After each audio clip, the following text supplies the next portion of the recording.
बिस्मिल्लाहिर्रहमानिर्रहीम। सैयदना करीमुन सल्लल्लाहु तआला अलैहि वसल्लम। तमाम viewers, listeners, students and teachers, अस्सलाम वालेकुम व रहमतुल्लाहि व बरकातुहू। Doctor Irfan Ahmed Hashmi, assistant professor, आपसे मुखातिब हूँ और आज की वीडियो एक बहुत ही अहम तरीन टॉपिक्स के ऊपर, जो कि इस वक्त का एक बहुत बड़ा इशू है और बेशुमार स्टूडेंट्स और जूनियर टीचर्स जो हैं वो इस वक्त इन तमाम इश्यूज़ को लेके थोड़े से परेशान भी हैं और कुछ चीज़ें ऐसी हैं जिसको समझना जो है हमारे लिए बहुत ज़्यादा ज़रूरी है। मेरा यूट्यूब चैनल है, मेरे अपने नाम से डॉक्टर इरफान अहमद हाशमी, अहमद AHMAD, और इसी नाम से मेरी फ़ेसबुक ID भी है। तो आपको कोई भी अगर सवाल करना हो मुझसे तो आप फ़ेसबुक मैसेंजर पे मुझसे पूछ सकते हैं और यूट्यूब चैनल को सब्सक्राइब भी कर दें। और हमारे नबी अकरम सल्लल्लाहु अलैहि वसल्लम की हदीस मुबारक है कि आप जानते हैं कि ये हदीस आपने सुनी होगी कि जो भी अच्छाई की बात आपको मालूम हो दूसरों तक ज़रूर पहुँचाएँ।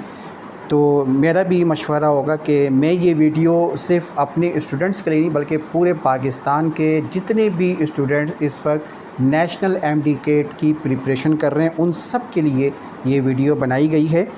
और इस वीडियो को बनाने का मकसद सिर्फ़ और सिर्फ स्टूडेंट्स के लिए एक फ़ेवर है और जूनियर टीचर्स जो हैं उनके लिए एक फ़ेवर है कि उनको कुछ चीज़ों को समझने में आसानी हो जाएगी। ठीक है जी, तो आज की वीडियो शुरू करते हैं। और जिस तरह से आपने देखा होगा कि लास्ट ईयर 2020 में जो है हम दो चीज़ों पे मुकाबला कर रहे थे, दो मैचेस चल रहे थे पाकिस्तान में, एक कोरोना और सियासत, और दूसरे नंबर पे PMC और PMDC। इस साल भी कोरोना चलता रहा, एजुकेशन सेक्टर सबसे ज़्यादा मुतासिर हुआ और पूरे साल जब स्टूडेंट ने प्रिपरेशन कर ली, रिड्यूस सिलेबस होने के बावजूद सेशन को 4 महीने आगे करके कीमती वक्त को ज़ाया किया गया। और फिर उसके बाद जबकि स्टूडेंट पूरी प्रिपरेशन कर चुके हैं और बेशुमार सेक्टर्स में इस वक्त जो है कॉम्प्रिहेंसिव भी स्टार्ट हो गए, ऐसे मौके पे ये ऐलान किया गया कि सिर्फ जो एग्ज़ाम्स होंगे वो सिर्फ ऑप्शनल सब्जेक्ट्स के होंगे। तो लास्ट ईयर एग्ज़ाम्स नहीं हुए और इस साल भी जो एग्ज़ाम्स हो रहे हैं तो फिर उसमें भी जो है ऑप्शनल सब्जेक्ट्स को ही प्रीफर किया जा रहा है और कंपलसरी सब्जेक्ट्स को जो है नेगलेक्ट किया गया। तो ये भी एक बैड इम्पैक्ट जा रहा है इससे, ठीक है। लेकिन बहरहाल PMC ने जनाब इस साल कुछ चेंजेस की हैं अपनी पॉलिसी में। पहले तो हम उसको थोड़ा सा डिस्कस कर लेते हैं। कंप्यूटर बेस्ड एग्ज़ाम होगा और आप पेपर सेंटर में जाके, जो भी आपका सेंटर होगा वहाँ पे जाके कंप्यूटर के ऊपर ऑनलाइन आप पेपर देंगे, ठीक है। 20 सेंटर्स बनेंगे, 20 सिटीज़ के अंदर जो है ये सेंटर्स बनेंगे। और 20 सिटीज़ का मतलब ये है कि पाकिस्तान के जितने टॉप मोस्ट जो बड़े शहर हैं उनके अंदर जो है ये सेंटर्स बनाए जाएंगे। और कराची में होपफुली, जैसा कि आप जानते हैं कि NID के पास जो है सबसे बड़ा कंप्यूटर सेटअप है, उनका कंप्यूटर लैब उनकी सबसे ज़्यादा बड़ी है, नंबर ऑफ़ कंप्यूटर्स उनके पास ज़्यादा हैं। तो होपफुली हो सकता है कि लास्ट ईयर्स की तरह, लास्ट ईयर तो खैर फिज़िकल एग्जामिनेशन हुए थे ओपन ग्राउंड्स के अंदर, लेकिन इस साल कंप्यूटर बेस्ड एग्ज़ाम भी शायद NID में ही हो, लेकिन इसके बारे में अभी मैं कोई हतमी राय नहीं दे सकता। PMC की वेबसाइट पे रजिस्ट्रेशन फॉर्म आज 5 जून 2021 से लेके 15 जुलाई 2021 तक ये फॉर्म आप रजिस्ट्रेशन अपनी करवा सकते हैं, ठीक है। जब आप रजिस्ट्रेशन करवाएंगे तो उस वक्त जो है आपको डेट चूज़ करनी होगी, क्योंकि PMC आपका एग्ज़ाम 30 अगस्त 2021 से लेके 30 सितंबर 2021 तक लेगा, ठीक है। तो आपको 3 ऑप्शन मिलेंगे कि कोई भी अपनी पसंद के आप 3 जो है डेट चूज़ कर सकते हैं। और मेरा मशवरा ये होगा कि सितंबर के पहले या दूसरे हफ्ते की डेट चूज़ करें। एक ऑप्शन आपको और मिलेगा कि आपने डेट चूज़ कर ली और खुदा न खास्ता आपकी तबीयत ख़राब हो जाती है, कोई भी इशू हो जाता है, तो आप 1 से 2 दिन पहले अपनी डेट चेंज करवा सकते हैं, ठीक है। जो डेट आपको फिर शायद 15 दिन बाद की भी मिल सकती है। इसलिए मैंने आपसे कहा कि 30 सितंबर चूँकि लास्ट डे होगा तो आप अपनी डेट जो चूज़ करें तो उसमें ऑप्शन इस तरह से रखिएगा कि आपका जो पेपर है वो 15 सितंबर तक की डेट बेहतर रहेगी, ठीक है। एक और चीज़ PMC ने जो है अनाउंस की वो ये है कि फ्री प्रैक्टिस टेस्ट होगा आपका और इसके लिए डेट वगैरह अनाउंस कर दी जाएगी, ठीक है। PMC इसका फॉर्मेट आपको बता देगा, फ्री प्रैक्टिस टेस्ट, ताकि आपको एक रिहर्सल हो जाए। अच्छा, अब इसमें जो क्राइटेरिया है वो ये है कि 50% टेस्ट का स्कोर लिया जाएगा एग्रीगेट बनाने के लिए, और 50% ओ लेवल या फिर मैट्रिक, और इंटर या फिर ए लेवल, ठीक है, इक्विवेलेंसी बना के ए लेवल। अब इसमें प्रोविंसेस को ये इख्तियार दिया गया है कि वो चाहें तो टेस्ट का जो स्कोर है एग्रीगेट का वो 50 से बढ़ा सकते हैं, ठीक है, 100 भी कर सकते हैं, 70 भी कर सकते हैं, और मैट्रिक या ओ लेवल को कैंसिल करके सिर्फ इंटर भी इसमें ऐड कर सकते हैं। तो परसेंटेज का जो एग्रीगेट का रेशो है वो प्रोविंसेस के ऊपर है कि प्रोविंसेस उसको अपने हिसाब से चेंज कर सकती हैं। जो प्राइवेट इंस्टीट्यूट्स हैं जितने भी, तमाम private institute, private medical colleges, dental colleges को ये राइट दिया गया है कि वो अपना टेस्ट, अपनी पॉलिसी खुद बना सकते हैं, अपना एडमिशन क्राइटेरिया खुद तय कर सकते हैं, और 30 जून से उनको कहा गया कि आप वर्किंग शुरू कर दें। नेशनल एमडीकेट का ये जो एग्ज़ाम जो पीएमसी के तहत होगा, होपफुली कि ये टेस्ट एनटीएस ही लेगा, तो ये टेस्ट जो है गवर्नमेंट और सेमी गवर्नमेंट सेक्टर्स के लिए एप्लीकेबल होगा, यानी कि पूरे पाकिस्तान में जो गवर्नमेंट और सेमी गवर्नमेंट के तहत जो मेडिकल कॉलेजेस और यूनिवर्सिटीज़ हैं और जहाँ पे एमबीबीएस और बीडीएस करवाया जाता है, वो तमाम इस टेस्ट के अंदर अपने एडमिशन्स देंगे। एलिजिबिलिटी ये है कि 65% इंटर की परसेंटेज होनी चाहिए, जो कि ज़ाहिर सी बात टेस्ट पहले होगा, इंटर का रिजल्ट बाद में आएगा, तो उसके बाद ही मेरिट बनेगी यकीनी तौर पे। तो 65% इंटर और 65% ही एमडीकेट का पासिंग स्कोर होगा, यानी कि 210 क्वेश्चंस गिवन होंगे। तो आपको 65% लेकर सिर्फ पास होने के लिए 137 क्वेश्चंस आपको बिल्कुल सही अटैम्प्ट करने होंगे। चूँकि नेगेटिव मार्किंग नहीं है, तो मैं हमेशा मशवरा देता हूँ स्टूडेंट्स को कि पहले तो अकल से करें और सोच समझ के पेपर अटैम्प्ट करें। लेकिन अगर आप आखिर में देखते हैं कि टाइम ख़त्म होने वाला है और आपके क्वेश्चंस रह गए हैं, तो आप ब्लाइंड अटैम्प्ट भी इसमें कर सकते हैं, क्योंकि अगर कुछ क्वेश्चन भी आपके सही हो गए तो उसके नंबर आपको यकीनी तौर पर मिल जाएंगे, ठीक है। मैं दोबारा एक दफ़ा फिर से बताता चलूँ कि यूट्यूब चैनल जिन्होंने मेरा सब्सक्राइब नहीं किया वो सब्सक्राइब कर लें, ठीक है, और अपने स्टूडेंट्स, अपने कॉलेज फ़ेलोज़, अपने कोचिंग फ़ेलोज़, अपने टीचर के साथ जो है शेयर करें, और ताकि ज़्यादा से ज़्यादा लोगों को इसका फ़ायदा हो सके।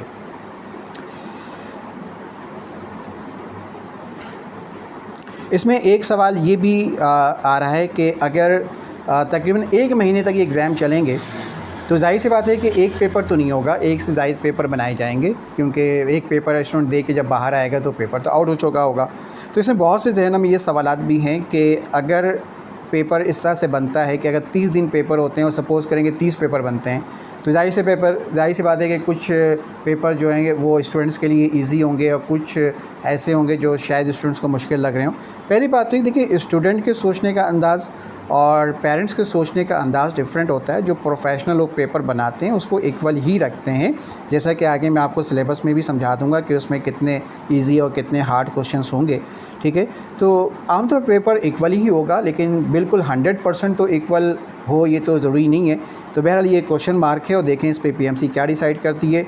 और ये जो अभी कहा जा रहा है कि 30 अगस्त से लेकर 30 सितंबर तक ये तकरीबन 1 महीने तक ये एग्ज़ाम चलेंगे वक्फे से, ठीक है।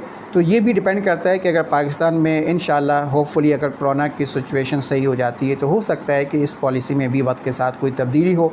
लेकिन ये सारी बातें फ़िलहाल जो है कबलस वक्त है, और इसके बारे में अभी से कोई भी हतमी राय कायम नहीं की जा सकती, ठीक है जी। डॉक्यूमेंट्स जो है, बहुत सारे स्टूडेंट्स ऐसे होते हैं जिनके डॉक्यूमेंट्स शॉर्ट होते हैं, और जब वो एडमिशन के लिए अप्लाई करते हैं तो उनके पास कंप्लीट डॉक्यूमेंट्स नहीं होते। डॉक्यूमेंट्स की लिस्ट चुन लीजिए। देखिए, फ़ोटोग्राफ तो ऑन द स्पॉट भी बन जाता है, ठीक है। आपकी जो क्वालिफ़िकेशन के हवाले से आपको जो डॉक्यूमेंट्स रिक्वायर्ड होंगे, अगर आपने ओ लेवल या ए लेवल किया है तो इक्विवेलेंसी आपको लेनी होगी मैट्रिक और इंटर बोर्ड से, ठीक है। और इसके अलावा वो बच्चे जो मैट्रिक और इंटर कराची बोर्ड या दीगर बोर्ड से जिन्होंने पास किया हुआ है, ठीक है, जो कैम्ब्रिज के नहीं यानी कि बाकी प्रोविंसेस से उनका ताल्लुक़ है, तो वो तमाम स्टूडेंट्स जो हैं उनके पास matric marksheet, matric certificate board का होना चाहिए, इंटर की मार्कशीट, और कॉलेज से आपको प्रोविजनल सर्टिफिकेट जो है इशू किया जाता है, ठीक है। ये सारी चीज़ें आपकी तालीमी असनाद में शामिल हैं। इसके अलावा अगर आप हाफिज़ कुरान हैं तो हिफ्ज़ कुरान का सर्टिफिकेट भी आपके पास होगा, और अगर आप स्पोर्ट्स में हैं तो उसकी भी कोई सर्टिफिकेट हो तो वो भी आप लगा सकते हैं। पर्सनल डॉक्यूमेंटेशन पे आ जाएँ तो आपका CNIC अगर आपकी एज 18 साल है, अदरवाइज़ बे फॉर्म, ठीक है, आपका और आप आपके फ़ादर का डोमिसाइल, आपका और आपके फ़ादर की पीआरसी और आपके फ़ादर की सीएनआईसी होनी चाहिए। ठीक है, अगर किसी के फ़ादर हयात नहीं हैं तो जिनको गार्जियन बनाएंगे फिर उनका जो है ये सारी चीज़ें आप लगाएंगे। और इस सूरत में अगर फ़ादर अगर उनकी डेथ हो गई तो डेथ सर्टिफिकेट भी चाहिए होगा, और अगर डिवोर्स कैसे तो उसमें भी आपको उसकी डॉक्यूमेंटेशन जो है एज़ अ प्रूफ आपको देनी होती है। ठीक है। अच्छा, एक चीज़ में ये भी है कि जब आप ऑनलाइन फॉर्म सबमिट करेंगे तो जब आप फॉर्म फिल कर लें तो सबमिट करने से पहले इन्हें सबमिट के ऑप्शन को क्लिक करने से पहले आप एक स्क्रीनशॉट ज़रूर ले लीजिएगा ताकि आपके पास भी डेटा सेफ हो जाए। ठीक है, तो आइए चलते हैं अब हम पीएमसी के उस सिलेबस की तरफ जो पीएमसी ने कल ही अनाउंस किया है। ठीक है, और पीएमसी की वेबसाइट पे अपलोड हो चुकी है। उस सिलेबस को हम ब्रीफली डिस्कस करते हैं कि आपको क्या चीज़ें किस तरह से पढ़नी और किस तरह से आपको तैयारी करनी होगी। पाकिस्तान में 8 बोर्ड्स मौजूद हैं। ठीक है, आप शायद इस बात को जानते हो। चारों प्रोविंसेस की अपनी अपनी बुक्स हैं। फेडरल बोर्ड है, आगा खान बोर्ड है, ज़ियाउद्दीन है और कैम्ब्रिज। तो 8 बोर्ड से जो एक कॉमन सिलेबस बनाया गया है, उस कॉमन सिलेबस के अंदर बहरहाल ज़ाहिर सी बात है कि उसमें कोशिश की गई है कि तमाम चीज़ें ऐसी हों जो तमाम बोर्ड्स में हो, लेकिन इसके बावजूद कहीं कहीं पे थोड़ा थोड़ा सा आपको डिफरेंस मिलेगा। तो आइए शुरू करते हैं PMC syllabus discussion. Pakistan medical commission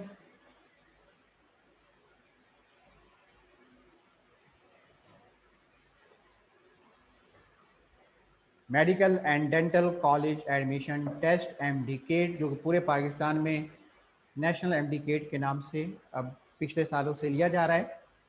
2021 थोड़ा सा चेंज मिलेगा आपको एज़ कंपेयर टू 2020, क्योंकि इसमें बायोलॉजी, केमिस्ट्री, फिज़िक्स, इंग्लिश के साथ एक एडिशनल चीज़ आपको मिलेगी और वो है लॉजिकल रीजनिंग।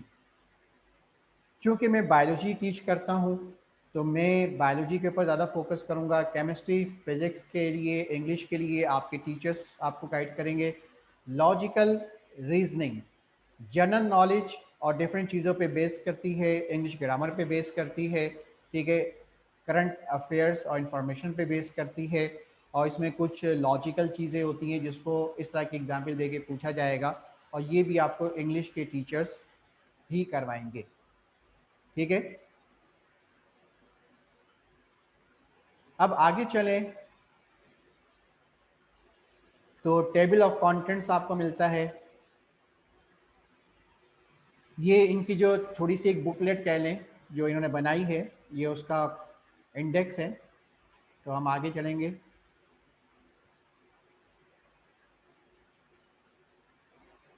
और इसमें जो चीज़ें आपको बताई गई थी तकरीबन वो सारी चीज़ें मैं आपको थोड़ी देर पहले बता चुका हूँ।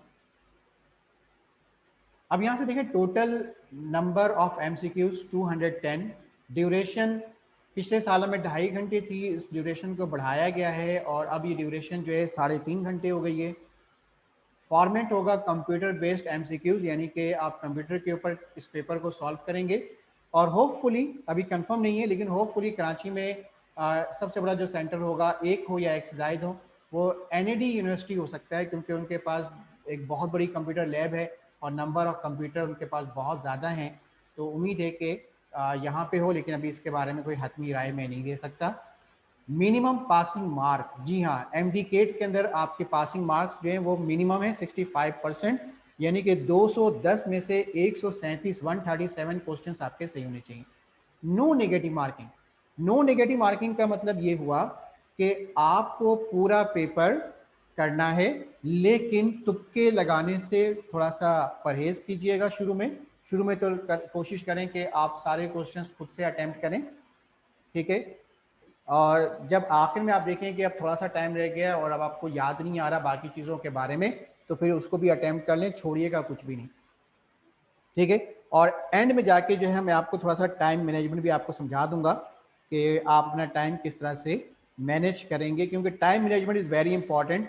ठीक है, क्योंकि जब इस तरह के पेपर्स होते हैं और एक प्रेशर बिल्डअप होता है इसमें, तो उसमें टाइम मैनेजमेंट बहुत इंपॉर्टेंस रखती है कि आप किस सब्जेक्ट को पहले करें और किस एक क्वेश्चन के ऊपर आप कितना टाइम यूज़ कर सकते हैं, ताकि आप 3.5 घंटे के अंदर 210 सवालात मुकम्मल कर लें।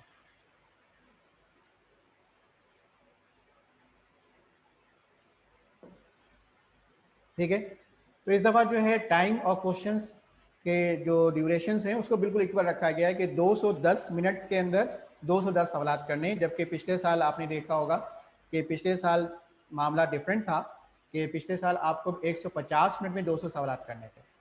तो इस लिहाज से देखा जाए तो ये एक थोड़ी सी आसानी है इस साल। अब देखिए बायोलॉजी के जो क्वेश्चंस होंगे वो टोटल पेपर का 32% होगा और 68 क्वेश्चंस होंगे, जो पिछले साल 80 था उसको 68 कर दिया गया। केमिस्ट्री टोटल पेपर का 26.5% होगा और इसमें टोटल नंबर ऑफ क्वेश्चंस जो पिछले साल 60 थे इस साल 56 हो गए। फिजिक्स के अंदर भी टोटल पेपर का 26.5% होगा और 56 क्वेश्चंस होंगे, तो पिछले साल 40 थे, इस साल फिजिक्स के क्वेश्चंस को बढ़ा दिया गया। इंग्लिश टोटल पेपर का 10% होगा, 20 मार्क्स होंगे, तो ये सेम लास्ट ईयर वाला पैटर्न है। लॉजिकल रीजनिंग जो कि साल फर्स्ट टाइम अप्लाई हुआ और टोटल पेपर का 5% होगा और 10 क्वेश्चंस होंगे, तो इस तरह से 210 क्वेश्चंस होंगे total. Difficulty level of MCQs ये है, इसको भी थोड़ा सा चेंज किया पिछले सालों के मुकाबले में कि अब जो आसान सवालात होंगे और जो मुश्किल सवालात होंगे इन दोनों का रेशियो रखा गया है 20-20%, जबकि मॉडरेट यानी कि ऐसे सवालात जो बहुत ज़्यादा आसान भी नहीं होंगे और बहुत ज़्यादा मुश्किल भी नहीं होंगे उनको 60% तक रखा गया है। ठीक है,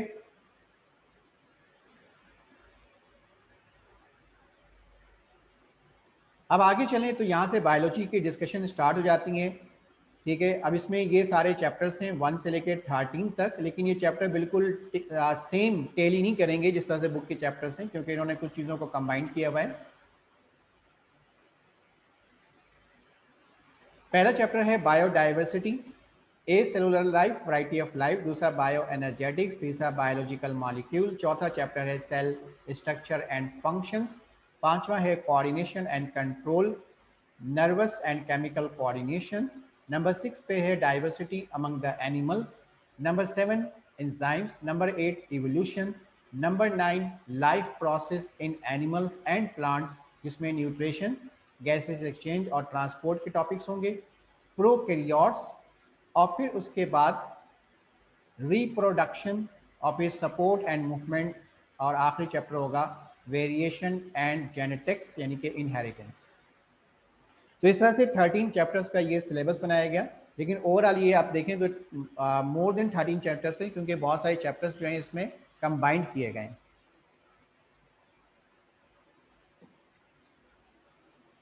सही है, पिछले साल भी पीएमसी के सिलेबस पे जो एक्सपर्ट्स हैं एजुकेशन के उन्होंने ऑब्जेक्शन किया था कि बहुत सारे अहम चैप्टर्स, बहुत सारे अहम टॉपिक जो कि मेडिकल पॉइंट ऑफ व्यू से भी बड़े इंपॉर्टेंस रखते हैं उनको लास्ट ईयर नहीं रखा गया, और इस साल भी कुछ ऐसे ही सिलसिला आप देख रहे होंगे कि होम्योस्टैसिस जैसे मोस्ट इम्पॉर्टेंट चैप्टर को अहमियत नहीं दी गई। तो इस साल अगेन पीएमसी के सिलेबस पे एतराज़ उठेगा, और सबसे पहला एतराज़ तो मैंने उठाया कि इस पे एक अहम तरीन टॉपिक जो है वो आपको नज़र नहीं आ रहा। फर्दर इसको और डिटेल में देखेंगे तो और बहुत सारी चीज़ें इसमें मिलेंगी आपको। ठीक है, कॉमन सिलेबस का मतलब ये होता है कि पाकिस्तान में 8 किताबें पढ़ाई जाती हैं, चारों प्रोवेंसेस की 4 बुक्स हैं, एक फेडरल 5, ज़ियाउद्दीन बोर्ड 6, आगा खान बोर्ड 7 और कैम्ब्रिज 8। तो 8 सिलेबस से जब कॉमन पेपर बनता है तो उसमें होम्योस्टेसिस को रखना चाहिए था। आगे चलते हैं तो लर्निंग ऑब्जेक्टिव्स फॉर बायोलॉजी, पहला चैप्टर देखें biodiversity, A cellular life, variety of life. इसमें देखें कौन कौन सी चीज़ें होंगी, ये आपके फर्स्ट ईयर का चैप्टर 5 है according to STB and according to other provinces books of Pakistan. ठीक है, classification of virus, diversity of virus, structure of virus, और वायरल डिजीज में इन्होंने एड्स दिया फॉर एग्जाम्पल। तो मेरा मशवरा यहाँ पे ये होगा कि आप हेपेटाइटिस को भी थोड़ा सा देख लीजिएगा, दीगर चीज़ों को भी देख लीजिएगा, लेकिन एड्स के ऊपर ज़्यादा फोकस कीजिएगा। ठीक है, स्ट्रक्चर ऑफ वायरस के अंदर बैक्टीरियोफेज वायरस आता है, डिस्कवरी ऑफ वायरस किसने डिस्कवर किया, ठीक है, साइंटिस्ट के नेम डेट्स के साथ, और क्लासिफिकेशन ऑफ वायरस के अंदर 8 क्लासेस जो हैं वायरस की, उन चीज़ों को आप डिस्कस करेंगे।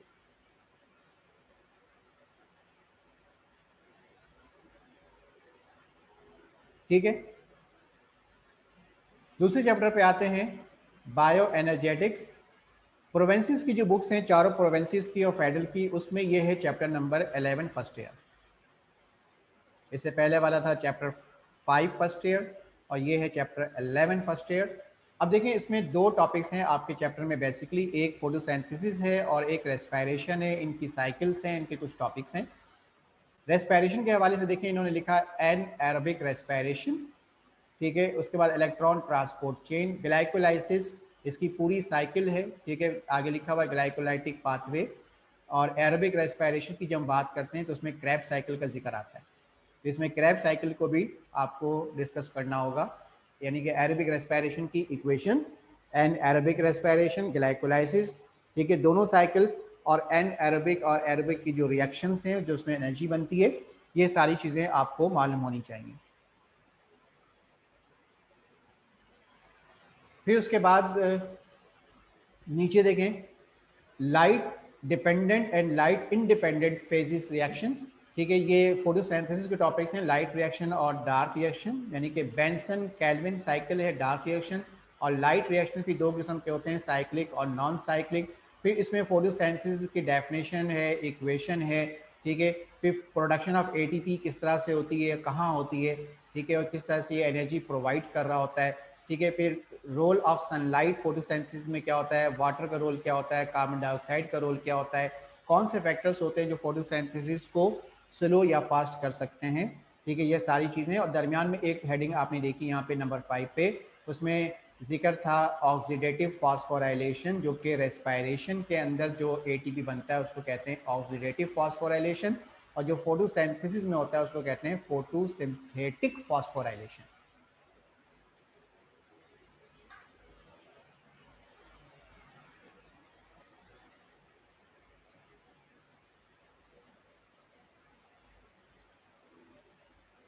अब इसके बाद तीसरे चैप्टर पे आ जाएं, तो तीसरा चैप्टर है बायोलॉजिकल मॉलिक्यूल। फेडरल और चारों प्रोवेंसीज की बुक में ये है फर्स्ट ईयर चैप्टर नंबर 2। इसमें introduction to biological molecule, biological molecules क्या होते हैं, इसमें कार्बन का रोल भी थोड़ा सा आपको मालूम होना चाहिए। फिर वाटर के बारे में, खासतौर पे वाटर की सिग्निफिकेंस बहुत इंपॉर्टेंट है, ठीक है।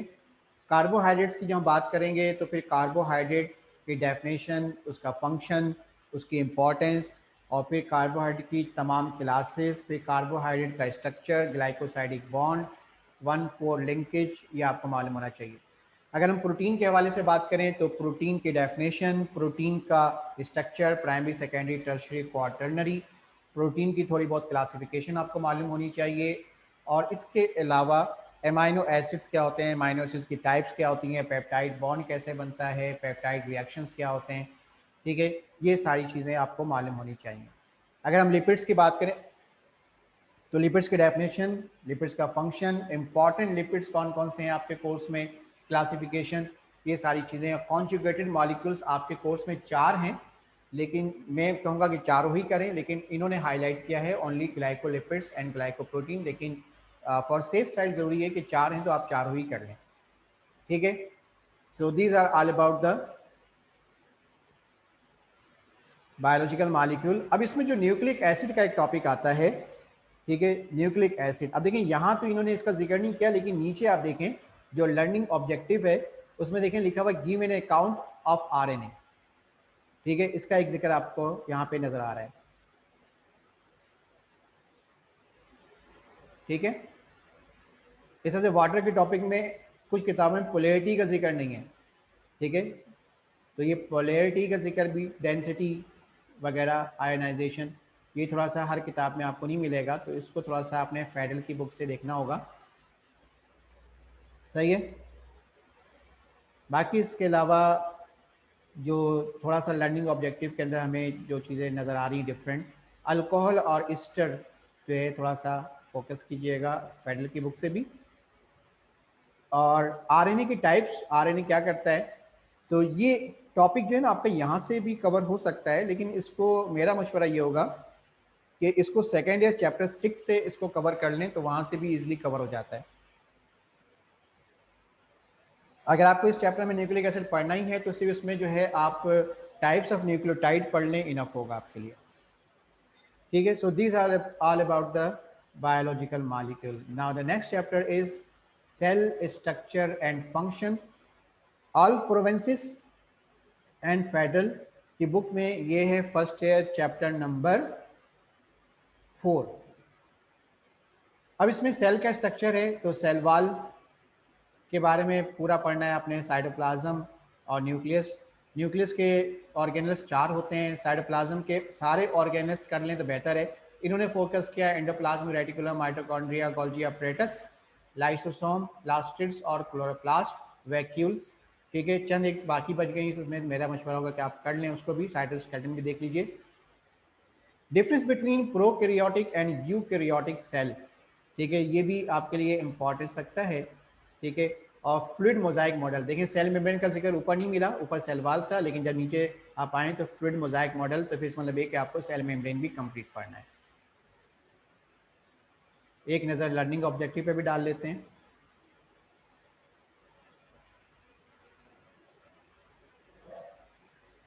ठीक है, तो बस ये सारी चीज़ें, अगले चैप्टर पे चलते हैं। चैप्टर नंबर 5 पीएमसी के सिलेबस में है कोऑर्डिनेशन एंड कंट्रोल। ये है तमाम प्रोवेंसेस ऑफ फेडरल की बुक में। अब मैं इस चीज़ को बार बार नहीं बोलूँगा कि आमतौर पे जो कि फर्स्ट प्रेफरेंस जो है वो प्रोवेंसेस की बुक को फेडरल की बुक को दिया जाता है, तो मैं इसी के रेफरेंस से चैप्टर का नंबर बता रहा हूँ। ठीक है, ये है सेकेंड ईयर चैप्टर नंबर 3। अब देखिए इसमें जो टॉपिक्स हैं, नर्वस सिस्टम, तो इसमें नर्व का स्ट्रक्चर है, न्यूरॉन का स्ट्रक्चर है, फिर न्यूरॉन्स की टाइप भी इसमें डिस्कस करें, फिर उसके बाद जो है गैंग्लियंस क्या होते हैं, फिर नर्व इम्पल्स कैसे जनरेट होता है। ठीक है, ये सारी चीज़ें करेंगे आप। ठीक है, और जब नर्व इम्पल्स पढ़ेंगे तो उसमें साइनेप्स की हेडिंग आती है, तो फिर उसमें इलेक्ट्रिकल साइनेप्स क्या होता है, केमिकल साइनेप्स क्या होता है, और across the synapse nerve impulse की ट्रांसमिशन किस तरीके से होती है, न्यूरो का क्या रोल होता है। तो ये सारी चीज़ें आप इसमें डिस्कस करेंगे।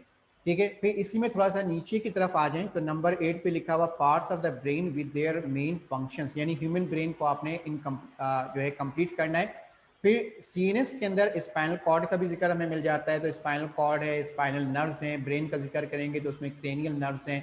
ठीक है, और जब ये करेंगे तो फिर साथ में थोड़ा सा ऑटोनॉमिक नर्वस सिस्टम भी देख लीजिएगा, वो यहाँ पे भी आपके लिए यूज़फुल होगा और मसल के चैप्टर में भी यूज़फुल होगा। ठीक है, सेंसरी मोटर इंटरन्यूरॉन क्या होते हैं, फिर रेफ्लेक्स आर क्या होता है, रेफ्लेक्सिस क्या होते हैं, रेफ्लेक्स का सेंटर क्या होता है। ठीक है, फीडबैक मैकेनिज्म ओवरऑल आपको पूरे सिलेबस का पता होना चाहिए। ठीक है, यानी कि पूरी फर्स्ट ईयर पूरी सेकेंड ईयर के अंदर फीडबैक मैकेनिज्म जहाँ जहाँ दिया हुआ है, ठीक है, वो उसमें देखेंगे पॉजिटिव फीडबैक कहाँ अप्लाई होगा और नेगेटिव कहाँ अप्लाई होगा, कौन सा बॉडी के फेवर में होगा, कौन सा बॉडी के अगेंस्ट होगा। ठीक है, फिर एंडोक्राइनोलॉजी पूरा आ जाता है इसमें, इसमें सारे ग्लैंड्स आ जाते हैं, सारे हार्मोन्स आ जाते हैं, फिर हार्मोन की क्लासिफिकेशन है, फिर हार्मोनल एक्शन का मैकेनिज्म है। तो ये सारी चीज़ें जो है आप बहुत इन डिटेल इसको करें, और यहाँ पे जो प्रोवेंसेस की बुक्स होंगी आई थिंक वही आपके लिए काफ़ी रहेगा। एक नज़र लर्निंग ऑब्जेक्टिव पे भी डालते हैं ताकि अगर कोई चीज़ हमें यहाँ से भी हमें मिल जाए। तो इस देखिए स्टिमुलस की टाइप्स जो हैं, वेरियस स्टिमुलस, ये बहुत इंपॉर्टेंट एक हेडिंग जो पीछे इन्होंने मेंशन नहीं किया था, इसको इन्होंने लर्निंग ऑब्जेक्टिव में इन्होंने मेंशन किया हुआ है कि रिसेप्टर्स हैं, इफेक्टर्स हैं, सेंसरी मोटर न्यूरॉन है। ठीक है, फिर टाइप्स ऑफ स्टिमुलस क्या होते हैं, टाइप्स ऑफ रिसेप्टर्स क्या होते हैं, फ्री नर्व एंडिंग्स क्या होती हैं, इनकैप्सुलेटेड नर्व क्या होता है, यानी कि ओवरऑल ये पूरा nervous system endocrinology most important section होगा आपका। ठीक है,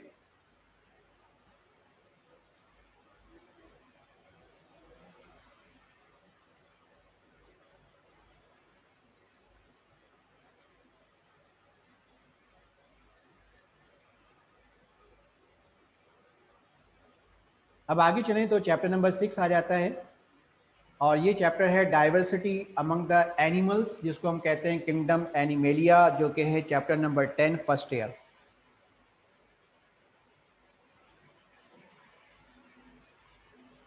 इसमें इन्होंने टॉपिक्स दिए हैं characteristics and diversity among the animals, animal phyla, phyla क्या होते हैं, फाइलम्स क्या होते हैं, और फाइलम के मेन कैरेक्टर्स क्या होते हैं। ये चैप्टर आपका स्टार्ट होता है फाइलम पॉरीफेरा से और एंड होता है फाइलम कॉर्डेटा पे। तो इसके मेन करेक्टर्स आपको कंप्लीट करने होंगे, जनरल करेक्टर्स, इसमें बहुत ज़्यादा डिटेल में जाने की आपको ज़रूरत नहीं है, और ये लेक्चर से बहुत अच्छी तरीके से आप कवर कर सकते हैं, यानी कि आपकी जो भी प्रोफेशनल टीचर्स हैं आप पूरे पाकिस्तान में कहीं से भी आप पढ़ रहे हैं, किसी भी इंस्टीट्यूट से आप पढ़ रहे हैं, अगर आप प्रोफेशनल इदारे से पढ़ रहे हैं, प्रोफेशनल टीचर से पढ़ रहे हैं, तो फिर वहाँ पर आपको इन चीज़ों में कोई प्रॉब्लम नहीं होगी। ठीक है, जहाँ पे हम बात करते हैं प्रोफेशनल टीचर्स की और प्रोफेशनल इंस्टीट्यूट्स की, तो आपको मालूम है कि इस वक्त जो है MCAT MDCAT एक पूरी ओपन मार्केट है। और इस ओपन मार्केट में जिस तरह से आपको सब्जी मार्केट में, फल मार्केट में आपको गले सड़े फल भी मिल जाते हैं, गली सली सड़ी हुई सब्जियां भी मिल जाती हैं, वही हाल इस वक्त जो है एम केट का भी हुआ हुआ है कि हर वो शख्स और हर वो इदारा एम केट करवा रहा है जिसको एम केट की जो है नो हाउ भी नहीं मालूम। ठीक है, तो मैं हमेशा कहा करता हूँ कि प्रोफेशनल इंस्टीट्यूट्स और प्रोफेशनल टीचर से पढ़ें तो आपका इसमें फ़ायदा होता है। ठीक है, बहुत जल्द मैं एक वीडियो बनाऊंगा उन स्टूडेंट्स के लिए जो कि आने वाले सालों में एमडी केट के लिए एडमिशन लेना चाहेंगे, तो उनके लिए जो है हम थोड़ा सा एक सेशन करेंगे जिसमें उनको गाइड करेंगे। ठीक है, मार्केटिंग नहीं होगी कि मैं कहूँ कि जनाब फला इदारे में चले जाएँ, फला में चले जाएँ। ठीक है, अल्लाह ताला ने अकल दी है, जहाँ ज़िंदगी के बहुत सारे मामलात में हम अपने अकल के मुताबिक और लोगों से मशवरा करके और बेहतरीन फ़ैसले करते हैं, वहाँ पे भी करना चाहिए।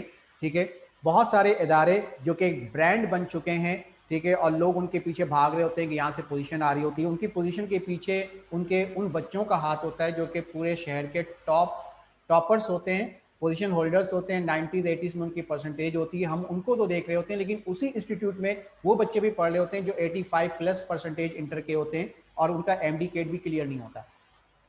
और फिर वो इदारे पूरी कौम के साथ जो है ज्यादती कर रहे हैं, उनके साथ जुल्म कर रहे हैं, उनको धोखा दे रहे हैं। कि वो इदारे करते क्या हैं कि उन नाम तो होता है कि जनाब पूरे कराची का सबसे बड़ा सेंटर है, पोजीशन होल्डर सेंटर है और यहाँ पे सारे प्रोफेशनल टीचर्स पढ़ाते हैं, एक्सपीरियंस टीचर पढ़ाते हैं, लेकिन अगर जाके आप उन टीचर्स का इंटरव्यू करें या उनके बारे में इंफॉर्मेशन लें तो बहुत सारे टीचर्स ऐसे हैं जो फर्स्ट टाइम पहले ही साल एमडीकेट पढ़ा रहे हैं, उससे पहले उनको एमडीकेट पढ़ाने का कोई तजुर्बा ही नहीं है, इंटर में भी उन्होंने 1-2 साल पढ़ाया हुआ होता है। ठीक है, इंटर पढ़ाने का तजुर्बा नहीं है, जो कि सिर्फ एक बुक होती है, तो 8 बोर्ड का सिलेबस जब एक साथ पढ़ाएंगे तो क्या पढ़ा पाएंगे आप।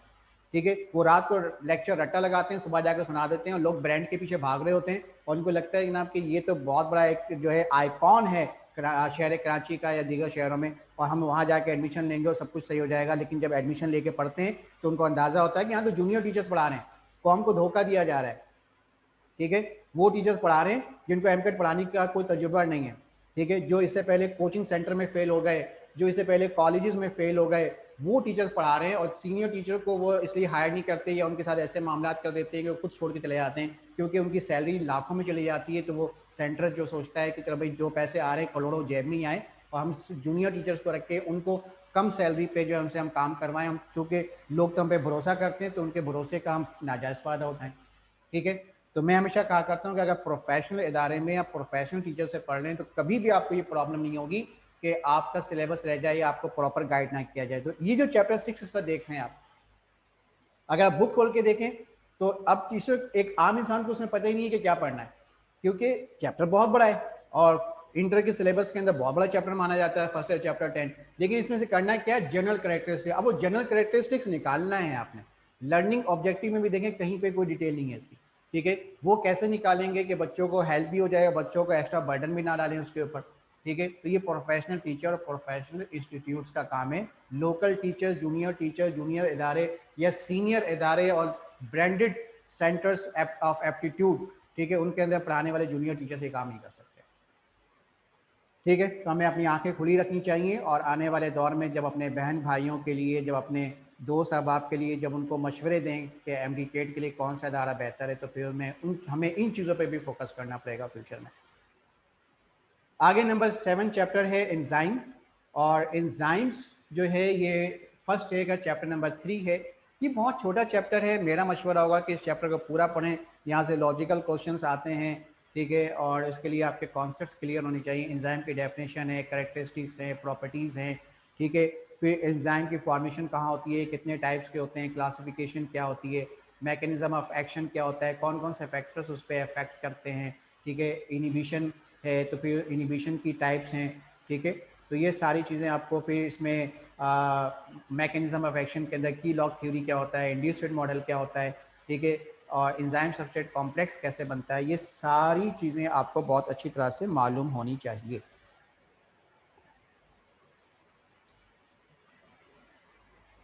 आगे चलें तो चैप्टर नंबर 8 इवोल्यूशन। स्टूडेंट्स ये चैप्टर इवोल्यूशन का जो है, ये चैप्टर सेकेंड ईयर का चैप्टर नंबर 10 है इवोल्यूशन। और इवोल्यूशन के चैप्टर में ये जो टॉपिक आपसे पूछना चाह रहे हैं उसमें कॉन्सेप्ट्स ऑफ इवोल्यूशन, इवोल्यूशन क्या होता है, इवोल्यूशन की डेफिनेशन, ठीक है, इवोल्यूशन के एराज कौन से हैं, ठीक है, प्री डार्विन्स पीरियड क्या है, डार्विन पीरियड क्या है, फिर पोस्ट डार्विन पीरियड क्या है जिसको न्यू डार्विनिज्म भी कहते हैं, फिर डार्विन्स है, फिर लेमार्क थ्योरी आ जाता है, ठीक है। फिर उसके बाद इसमें कुछ प्री डार्विन्स थ्योरी में लेमार्क के अलावा कुछ और साइंटिस्ट आ जाते हैं, वो आपको मालूम होने चाहिए। एविडेंसेस ऑफ इवोल्यूशन, 7 चीज़ों से एविडेंस दी जाती है ऑर्गेनिक इवोल्यूशन की, वो आपको मालूम होनी चाहिए। इसमें इन्होंने हार्डी वीनबर्ग का टॉपिक इन्होंने नहीं रखा है, ठीक है। इंडेंजर्ड स्पीशीज भी इन्होंने नहीं रखा है, ठीक है। बाकी चीज़ें इन्होंने इस चैप्टर में ऐड की। आगे चलते हैं तो चैप्टर नंबर 9 स्टार्ट होता है। और चैप्टर नंबर 9 है life processes in animals and plants. इसमें फर्स्ट है कि 3 चैप्टर्स आ जाते हैं, nutrition chapter 12, gases exchange chapter 13 और ट्रांसपोर्ट है चैप्टर नंबर 14। अब इसमें देखें तो पहला टॉपिक है कार्निवोरस प्लांट्स, जिसको इंसेक्टिवोरस प्लांट्स भी कहते हैं, ठीक है। ये 5 किस्म के प्लांट्स हैं, ठीक है, आपने पढ़ा होगा। पैरासिटिक न्यूट्रिशन, पैरासाइट्स की बुनियाद पर न्यूट्रिशन जो है प्लांट्स में किस तरह से होती है, ठीक है।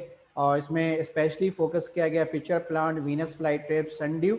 बाकी 2 और बच जाते हैं इसमें, तो मेरा मशवरा होगा कि आप उसको भी एहतियाती तौर पे एक सरसरी तौर पे सुपरफिशियली उसको भी देख लीजिएगा, सही है। वाटर फ्लाई ट्रैप और अर्ट्रिकुलेरिया इसमें इन्होंने ऐड नहीं किया है, ठीक है। फिर उसके बाद जो है बॉटनी से ये दूसरा जो टॉपिक है, पहला था चैप्टर 12 से, दूसरा जो टॉपिक है ये चैप्टर नंबर 14 बॉटनी सेक्शन से लिया गया है। Water and minerals uptake by root, ठीक है। जिसमें सेलुलर पाथवे आ जाता है, जिसमें एपोप्लास्ट आ जाता है, सिम्प्लास्ट आ जाता है। फिर अब जाइलम फ्लोएम की बात करते हैं तो इसमें 2 टॉपिक्स आ जाते हैं, ascent of shape completely with mechanism, और फ्लोएम यानी कि ट्रांसलोकेशन का टॉपिक आ जाता है, ठीक है, with source to link mechanism, ठीक है। ऑस्मोटिक प्रेशर, वाटर पोटेंशियल क्या होता है, सॉलिड पोटेंशियल क्या होता है, ऑस्मोटिक प्रेशर क्या होता है, इसके लिए फिर आपको ऑस्मोसिस का कॉन्सेप्ट भी मालूम होना चाहिए, ठीक है। ये आपका चैप्टर 14 की बॉटनी। नंबर 4 पे आ जाएं तो कार्डियोवैस्कुलर सिस्टम, ये चैप्टर 14 की जोलॉजी है, जिसमें ह्यूमन हार्ट का कंप्लीट स्ट्रक्चर है, blood vessels, arteries, veins, capillaries, largest artery, largest when, largest smallest artery, smallest when, ठीक है। और इसमें ब्लड की सर्कुलेशन, फिर हार्ट बीट, फिर आर्टिफिशियल पेस मेकर, ठीक है, ब्लू बेबीज़, कार्डियोवैस्कुलर डिजीज़, ये सारी चीज़ें इसमें कवर हो जाएंगी आपकी, ठीक है। इससे आगे बढ़ के देखें तो नंबर 5 पे आता है रेस्पिरेटरी सिस्टम, जो कि आपका चैप्टर नंबर 13 है। रेस्पिरेटरी सिस्टम में बहुत सी चीज़ें तो आपकी चैप्टर 11 बायो एनर्जेटिक्स से भी कवर हो जाती हैं, जिसमें glycolysis, aerobic, anaerobic respiration, cellular respiration, ये सारी चीज़ें आ जाती हैं। लेकिन इसमें स्पेशली आपने स्टार्टिंग के टॉपिक के बाद सबसे ज़्यादा आपने फोकस करना है लंग कैपेसिटी है, ह्यूमन रेस्पिरेटरी सिस्टम है, ठीक है। और उसमें रेस्पिरेटरी पिगमेंट्स हैं, और कार्बन डाइऑक्साइड आपकी बॉडी से किस तरह से रिमूव होता है, ये सारी चीज़ें। डाइजेस्टिव सिस्टम पे आ जाएं तो डाइजेस्टिव सिस्टम की डेफिनेशन, होलोजोइक न्यूट्रिशन, ठीक है। और फिर इसमें शुरू में कुछ टॉपिक्स हैं जिसमें टाइप्स ऑफ इसमें आ जाता है आपका टाइप्स ऑफ फीडर्स आ जाता है, टाइप्स ऑफ डाइजेशन आ जाती है, ठीक है। तो ये सारी चीज़ें आप कवर करेंगे। फिर ह्यूमन डाइजेस्टिव सिस्टम कम्प्लीटली, ठीक है, विथ जीआईटी डिसऑर्डर्स, ये सारी चीज़ें आप कर लें ताकि आप बिल्कुल सेफ साइड हो जाएं। ये चैप्टर 12 हो गया। आगे नंबर 7 पे फिर चैप्टर 14 की जोलॉजी आ जाती है, इम्यून सिस्टम कंप्लीट आ जाता है इसमें, जिसमें इननेट इम्यून सिस्टम और एडेप्टिव इम्यून सिस्टम आपने इन डिटेल डिस्कस करना है। और नंबर 8 पे जब लिम्फेटिक सिस्टम की बात करते हैं तो उसमें लिम्फ का जिक्र आ जाता है। जब कार्डियोवैस्कुलर सिस्टम की हम बात करेंगे तो इसमें थोड़ा सा आपने ब्लड को भी सुपरफिशियली देखना है, अगरचे कि इन्होंने ब्लड मेंशन नहीं किया हुआ, ठीक है, लेकिन चूंकि हार्ट है, ब्लड वेसल है, तो थोड़ा सा आपको ब्लड के बारे में भी कुछ बेसिक चीज़ें लाजमी मालूम होनी चाहिए। लर्निंग ऑब्जेक्टिव को एक नज़र देख लीजिए, तो वही सारी चीज़ें इसमें हमें मिल रही हैं। कार्डिक साइकिल एक चीज़ में हमें एडिशन मिल गई, तो वो हार्ट के टॉपिक में इंक्लूड हो जाएगा, ठीक है। तो ऑलमोस्ट वही सारी चीज़ें जो मैं आपको ऊपर एक्सप्लेन कर चुका हूँ, ठीक है। फिर आगे चलें तो लिम्फेटिक सिस्टम के बारे में बात कर रहे हैं, कंप्लीट लिम्फेटिक सिस्टम करना होगा इसमें।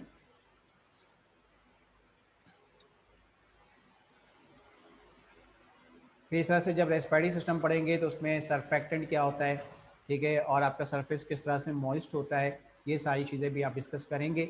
गैसेस एक्सचेंज इन ह्यूमन मैंने आपको शुरू में डिस्क्राइब किया, इस तरह से ह्यूमन डाइजेस्टिव सिस्टम देखें, ये भी आ गया नंबर 12 पे। और नंबर 13 पे डाइजेस्टिव सिस्टम के अंदर जो है फिर उसमें लीवर और पैंक्रियाज का जिक्र भी आप करेंगे, ये भी आपके लिए मोस्ट इंपॉर्टेंट एक टॉपिक होगा।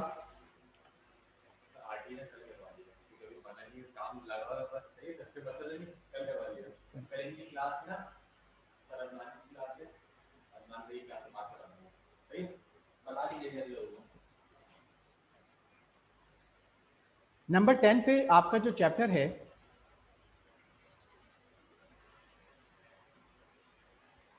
नंबर 10 पे जो आपका चैप्टर है ये है प्रोकैरियोट्स, किंगडम मोनेरा। आगे इन्होंने मेंशन कर दिया किंगडम मोनेरा। देखिए किंगडम मोनेरा के दो चैप्टर्स हैं फर्स्ट ए में, चैप्टर 5 और 6। 5 में तो वायरस आ जाता है, तो वो तो उन्होंने अलग से दे दिया था पहले शुरू में, और ये जो दिया है इन्होंने ये चैप्टर 6 है, जिसमें ये पूछ रहे हैं आपसे cellular structure of bacteria, bacteria का सेलुलर स्ट्रक्चर,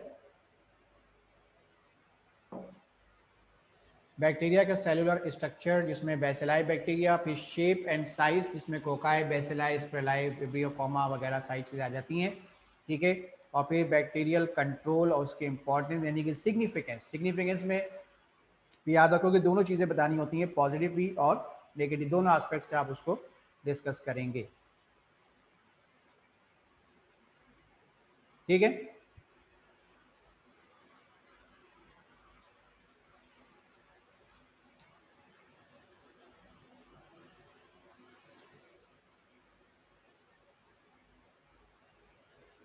तो इसमें इन्होंने बैक्टीरियल रिप्रोडक्शन को इन्होंने रिमूव कर दिया इस चैप्टर से, और साइनो बैक्टीरिया को भी इन्होंने रिमूव कर दिया है, ब्लू ग्रीन एल्जी भी नहीं है। तो ये दो टॉपिक छोड़ दें, बाकी पूरा चैप्टर कर लें। फिर आगे स्टार्ट होता है चैप्टर नंबर 11, जो कि सेकेंड ईयर का चैप्टर 4 है, रिप्रोडक्शन। इसमें जोलॉजी साइट है, बॉटनी साइट इन्होंने रिमूव कर दी है कम्प्लीटली, और जो जोलॉजी साइट है उसमें देखें एसेक्सुअल रिप्रोडक्शन के जो मेथड्स हैं वो भी इन्होंने नहीं दिया है, लेकिन वो कर लें तो बेहतर हो जाएगा। मेल रिप्रोडक्टिव सिस्टम करेंगे कंप्लीट, फीमेल रिप्रोडक्टिव सिस्टम करेंगे with menstrual cycle and disorders, और फिर उसमें जो है टेस्ट बेबी भी थोड़ा सा देख लीजिएगा, प्लेसेंटा वगैरह भी देख लीजिएगा, ठीक है। आमतौर पे मैं अपने लेक्चर में ये सारी चीज़ें कंप्लीट करवाता हूँ, लैक्टेशन वगैरह। और फिर सेक्सुअली ट्रांसमिटेड डिजीजेस, जिसमें एड्स तो आप पहले भी कर चुके हैं फर्स्ट चैप्टर 5 में। यहाँ पे बैक्टीरियल डिजीजेस हैं 2, और एक वायरल डिजीज़ है जेनिटल हर्पीस, गोनोरिया और सिफिलिस, मजमूई तौर पे 3 टॉपिक्स हैं।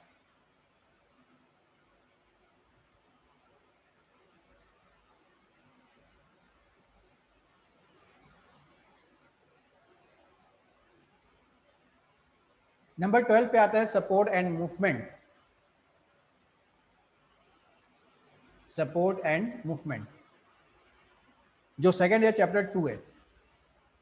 अब देखिए इसमें इन्होंने क्या किया, ऑस्टियोलॉजी में कुछ चीज़ें लास्ट ईयर के मुकाबले में ऐड की गई हैं, क्योंकि लास्ट ईयर था types of muscle, skeletal, cardiac, smooth, और mechanism of contraction in skeletal muscle, ठीक है। हम उसमें ऐड करवाते हैं कि आप इसमें ऑल और नो रिस्पॉन्स है, मसल फटीग है, एंटागोनिस्टिक मसल है, ठीक है। तो ये सारी हेडिंग्स भी इसमें मैं आमतौर पे कहता हूँ कि आप कर लें, ठीक है। Locomotion in uni and multi cellular animals, ठीक है, एटलीस्ट आपको जो है एनिमल्स और उसमें कौन सी मूवमेंट किस चीज़ से होती है, मैकेनिज्म कैसे, नाम तक याद कर लें तो इनफ हो जाएगा। तो इस तरह से मस्कुलर सिस्टम सारा आपका यहाँ से कंप्लीट हो जाता है, ठीक है। अब ऑस्टियोलॉजी पे आए तो इन्होंने ऑस्टियोलॉजी में क्या किया, बोन्स नहीं दी, ठीक है, एंडोस्केलेटन नहीं दिया, तो कर लें तो बेहतर हो जाएगा, ठीक है। कार्टिलेज के बारे में मुख्तसर तौर पे आपको मालूम होना चाहिए, कार्टिलेज के अंदर कौन से सेल्स होते हैं, ठीक है, और कार्टिलेज कितनी किस्म के होते हैं, फाइब्रस क्या होता है, ठीक है, ये सारी चीज़ें आपको पता होनी चाहिए। इलास्टिक कार्टिलेज क्या होते हैं, हाईलाइन कार्टिलेज क्या होते हैं, ठीक है। फिर जॉइंट्स की टाइप्स हैं, जॉइंट्स का टॉपिक पूरा कर लीजिए कॉन्टेंट्स के साथ। और स्केलेटल डिफॉर्मिटी से इन्होंने लिया है गाउट एंड आर्थराइटिस। गाउट का टॉपिक जो है ये फेडरल से कर लें, आर्थराइटिस आपके एसटीबी में भी गिवन है, ठीक है, और पंजाब बोर्ड में भी गिवन है, सही है। तो ये 2 टॉपिक्स इन्होंने दिए हैं। यहाँ पे भी अगर आपके पास वक्त हो तो स्केलेटल डिफॉर्मिटी पूरी कर लें, वरना कम से कम 2 प्रॉब्लम सोल्व कर लें, लर्निंग ऑब्जेक्टिव पे एक नज़र डालते हैं, फिर आगे चलते हैं। देखिए लर्निंग ऑब्जेक्टिव में इन्होंने जहाँ दिया डिफाइंड कार्टिलेज, वहाँ पे मसल एंड बोन्स भी दिया है। तो जहाँ पे आप बोन्स करेंगे, ऑस्टियोलॉजी की डेफिनेशन करेंगे, वहाँ पे थोड़ा सा आपको जो है एंडोस्केलेटन भी कर लेना चाहिए।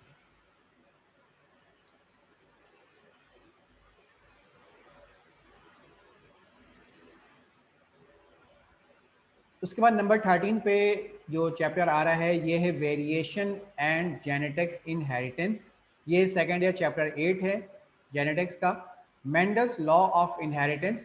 देखिए ग्रिगोर जॉन मेंडल का इंट्रोडक्शन, और उन्होंने मटर के पौधों को क्यों चूज किया था ये आपको मालूम होना चाहिए। कितने एक्सपेरिमेंट थे, लॉ ऑफ सेग्रीगेशन और law of independent assortment, complete dominance, को डोमिनेंस, इनकम्प्लीट डोमिनेंस, ठीक है, मल्टीपल एलील्स जिसके अंदर ब्लड ग्रुप, एरिथ्रोब्लास्टोसिस, फीटलिस, ठीक है, और फिर sex linked inheritance in Drosophila जिसमें आइस कलर आ जाता है, और फिर sex linked inheritance in human जिसमें हीमोफीलिया आपने करना है, एहतियाती तौर पे कलर ब्लाइंडनेस भी कर लीजिएगा, ठीक है। तो ये सारे टॉपिक्स हैं ओवरऑल। और gene linkage and crossing over, ठीक है, ये तो आप जाहिर सी बात है कि जब आप सेग्रीगेशन और इंडिपेंडेंट असॉर्टमेंट को आप डिस्क्राइब कर रहे होते हैं तो ये ऑलरेडी ये हेडिंग ऑटोमेटिकली आ ही जाती है इसमें।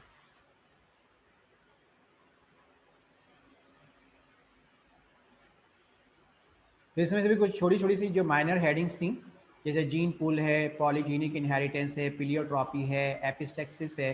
तो अब ये जो है पिछले साल भी नहीं था सिलेबस में और इस साल भी नहीं है।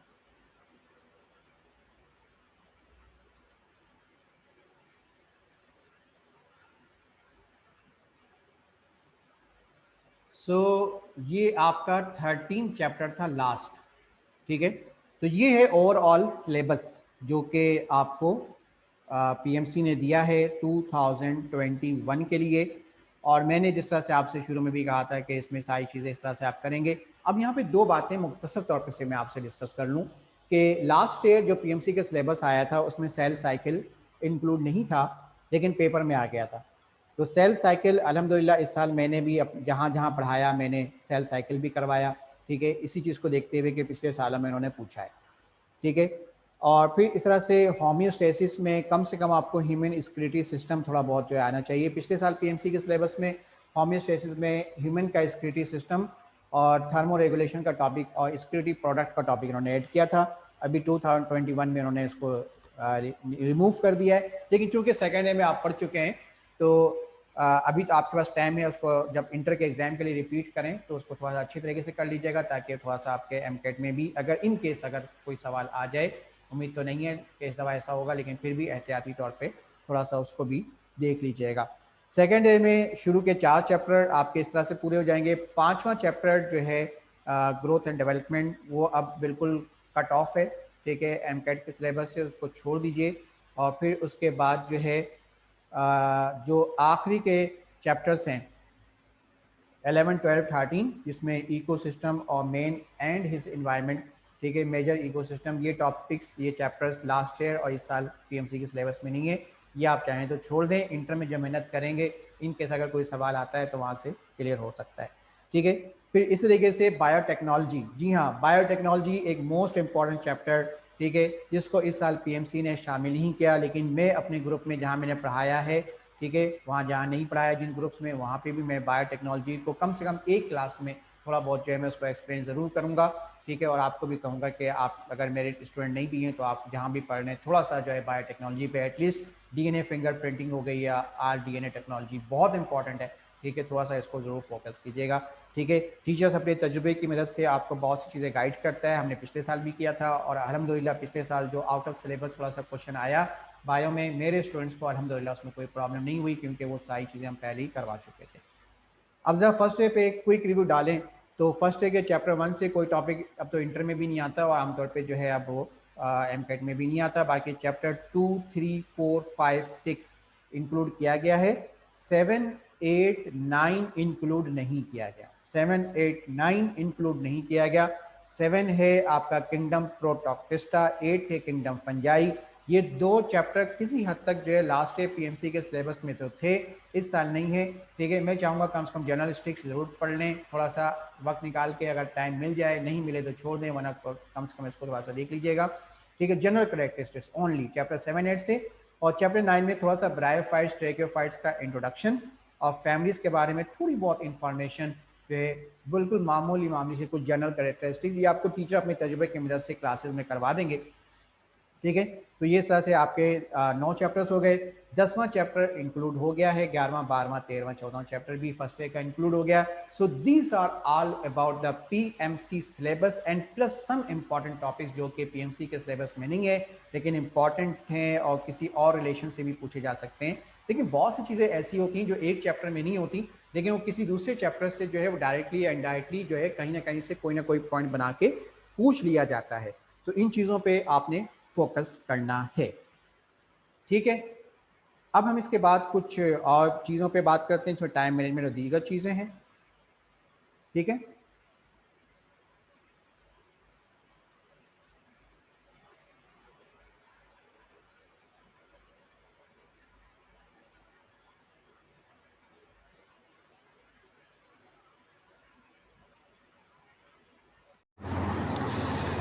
तो अभी आप देख रहे थे जो कि आपके स्क्रीन के ऊपर पीएमसी के पूरे सिलेबस को हमने डिस्कस किया। उम्मीद है कि आपको ये सारी बातें समझ में आ गई होंगी।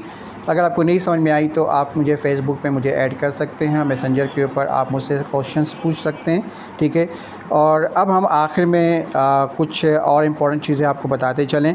तो उसमें एक चीज़ है टाइम मैनेजमेंट। टाइम मैनेजमेंट एक बहुत ही इम्पॉर्टेंट फैक्टर है और इस साल आसानी ये है कि पिछले साल आपने देखा होगा कि जो सिलेबस था उसमें ये था कि 150 मिनट्स के अंदर 200 क्वेश्चंस करने थे, लेकिन इस साल जो है 210 क्वेश्चंस हैं और 210 मिनट्स हैं। ठीक है, लेकिन इसमें मैं इस बात को ज़्यादा फोकस करूँगा कि देखें फ़िज़िक्स केमिस्ट्री में बहुत सारे क्वेश्चंस होते हैं जिसमें आपको रफ़ वर्क करना होता है, जिसमें आपको विदाउट कैलकुलेटर आपको सारी चीज़ें सॉल्व करनी होती हैं, उसमें टाइम लगता है। तो मेरा मशवरा ये होगा कि आप फ़िज़िक्स केमिस्ट्री के लिए थोड़ा सा ज़्यादा टाइम सेव करें, यानी कि 210 मिनट में 210 सवालात जो हैं उसमें कोशिश करें कि फ़िज़िक्स के जो क्वेश्चंस हैं, ठीक है, और केमिस्ट्री के जो क्वेश्चंस हैं उसमें कुछ क्वेश्चन में आपको टाइम लगेगा। तो आप इंग्लिश को जो है जो 20 क्वेश्चन है कोशिश करें कि उसको 10 से 12 मिनट में कर लें, और बायोलॉजी के जो 68 क्वेश्चन है कोशिश करें कि उसको भी 55 से 60 मिनट में मुकम्मल कर लें। तो इस तरह से आपके लिए फ़िज़िक्स केमिस्ट्री के जो न्यूमेरिकल और डेरिवेशन बेस्ड क्वेश्चंस होंगे उसको करने के लिए आपके पास थोड़ा सा वक्त ज़्यादा मिल जाएगा। ठीक है, तो इस तरीके से जो है आप अच्छी तरीके से टाइम मैनेज कर सकते हैं कि 55 टू 60 मिनट्स में आप बायोलॉजी कंप्लीट कर लें और 10 से 12 मिनट में इंग्लिश कंप्लीट कर लें। तो फिज़िक्स केमिस्ट्री में आपका टाइम थोड़ा सा ज़्यादा हो जाएगा। लॉजिकल जो आपके पास क्वेश्चंस आ रहे हैं उसमें सबसे इम्पॉर्टेंट चीज़ ये है कि ये जो क्वेश्चंस हैं वो इंग्लिश ग्रामर पे बेस करते हैं, जैसे मैंने पहले भी बताया, और इसमें जो है थोड़ा सा आपको सोचना भी पड़ेगा, और फिर इसमें करंट अफेयर्स हैं, ठीक है, आपके जनरल नॉलेज की सारी चीज़ें हैं। तो ये जो लॉजिकल रीजनिंग है इसमें भी थोड़ा सा आपको 10 मिनट में 10 सवाल आप नहीं कर पाएंगे, तो इसमें भी थोड़ा सा शायद आपको ज़्यादा टाइम चाहिए होगा। ठीक है, एक बात ये हो गई। दूसरी बात ये कि प्रैक्टिस कैसे करनी है, बस ये आखिरी बात है जिसको मैं कंप्लीट करके आज की इस वीडियो सेशन को कंप्लीट करूँगा। उसमें ये है कि देखें एमसीक्यूज़ की प्रैक्टिस के लिए आप जिस इदारे से भी आप पढ़ रहे हैं पूरे पाकिस्तान में, ठीक है, अपने इदारे से जो भी आपको किताबें मिली हैं एमसीक्यूज़ के प्रैक्टिस के लिए वो भी आप कर सकते हैं। आपके टेक्स्ट बुक में हर चैप्टर के साथ जो एमसीक्यूज़ होते हैं आप वो भी कर सकते हैं। और इसी तरीके से पास्ट पेपर्स, पूरे पाकिस्तान में जो पेपर्स होते रहे आपके शहरों में, आपके प्रोवेंसीज़ में वो बुक्स अवेल होंगी। जो कराची के या सिंध से ताल्लुक़ रखने वाले स्टूडेंट्स हैं तो डाओ ग्रेड्स के नाम से पास्ट पेपर के एमसीक्यूज़ की बुक मार्केट में मौजूद है, वहाँ से आप पास्ट पेपर्स की प्रैक्टिस कर सकते हैं। ठीक है, आप प्रोफेशनल जो भी टीचर जिनसे आप पढ़ रहे हैं उनके लेक्चर को ज़्यादा फॉलो करें, और इसके अलावा जो भी आपकी टेक्स्ट बुक है, जैसे कराची में जो पढ़ रहे हैं, सिंध में पढ़ रहे हैं वो एसटीबी, और जो दीगर प्रोवेंसीज़ में हैं वो अपनी अपनी प्रोवेंसीज़ की बुक को ज़्यादा फॉलो करें। लेकिन तमाम चीज़ों को मद्देनज़र रखते हुए ये देखिएगा कि पीएमसी का सिलेबस 100% कवर होना चाहिए। ठीक है, तो ये थी आज की एक ब्रीफ डिस्कशन जो कि पीएमसी के सिलेबस पे थी, जो नेशनल एमडीकेट का एग्ज़ाम पूरे पाकिस्तान में एमबीबीएस और बीडीएस के लिए होगा। मेरी तमाम गुड विशेस आपके साथ हैं, तैयारी करें, मेहनत करें। ठीक है, इंशाअल्लाह अल्लाह ताला आपको ज़रूर कामयाब करेगा। अगली वीडियो तक के लिए मुझे दें इजाज़त। अल्लाह हाफ़िज़।